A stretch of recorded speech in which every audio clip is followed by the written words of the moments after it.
Bonjour. Que Dieu et les cieux veillent sur votre vie, bienvenue à la chaîne Moment de foi.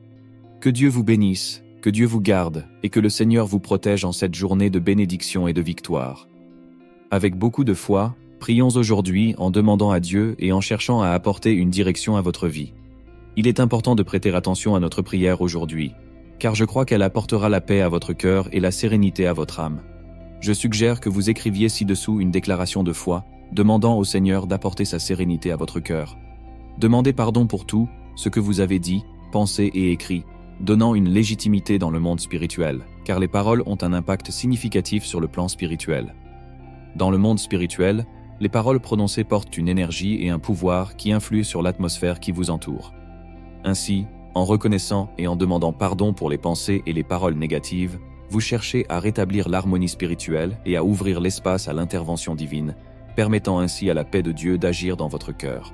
Pour ceux qui sont ici pour la première fois, sachez que si vous êtes présent, c'est parce que Dieu a un dessein et un plan pour votre vie. Je vais vous orienter vers quelque chose qui peut beaucoup aider. Il vous suffit de cliquer sur le mot « S'inscrire » ci-dessous. En le faisant, votre nom sera enregistré sur cette chaîne, devenant ainsi partie intégrante d'une chaîne de prière. Je vous demande également de cliquer sur le symbole « J'aime », envoyant un message positif à YouTube sur CE que nous partageons ici. Cela contribue à propager la chaîne de prière. Nous croyons fermement que Dieu, à partir de rien, peut tout faire. Il a simplement parlé, et la lumière est apparue. Si Dieu voulait changer complètement une situation dans votre vie aujourd'hui, il pourrait le faire. Il pourrait ouvrir des portes pour la prospérité, vous libérer de toutes les dettes ou vous sortir d'une situation difficile. Mais alors, pourquoi affrontons-nous parfois des luttes et des épreuves? Explorons ensemble la raison derrière ces défis et comment la foi peut être le chemin pour les surmonter. Dieu n'agit pas seulement par une parole ou un commandement car, pour lui, cela change tout. Il pourrait dire « Va en paix, ta fille est guérie » ou « Ta foi t'a sauvé ». Cependant, il y a des bénédictions difficiles à atteindre et Dieu permet des luttes et des épreuves pour que nous n'oublions pas le prix que nous avons payé pour arriver là où nous sommes. Il y a une vérité dans la phrase « Tout ce qui vient facilement s'en va facilement ». L'être humain a tendance à oublier rapidement, même les aides reçues dans les moments difficiles. Dieu permet que nous affrontions des défis pour que, à l'avenir, nous puissions apprécier nos propres victoires. Souvent, nous oublions les luttes que nous avons traversées pour atteindre nos objectifs, et c'est pourquoi Dieu permet que nous passions par des épreuves. Souvenez-vous de l'histoire du jeune riche dans la Bible, qui voulait hériter de la vie éternelle, mais Jésus lui a demandé de vendre tout et de donner aux pauvres pour le suivre.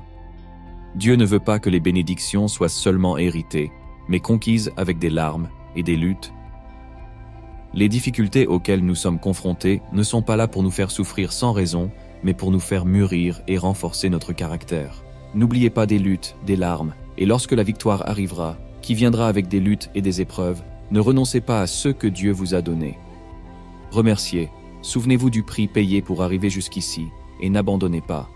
Que Dieu bénisse tous, et je demande que vous suiviez ce message de foi et d'espoir dans vos vies.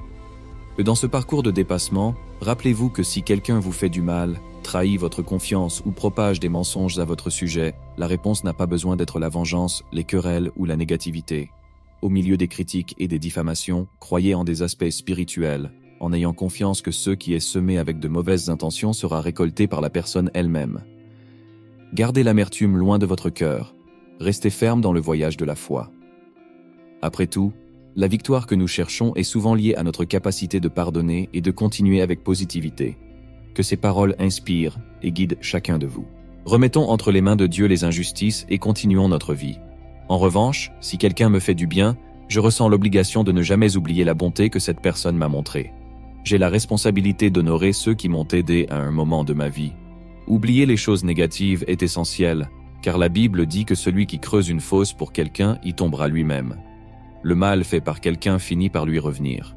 L'esprit humain a tendance à oublier rapidement, et beaucoup de gens pensent à abandonner parce qu'ils oublient les luttes et les larmes qu'ils ont traversées.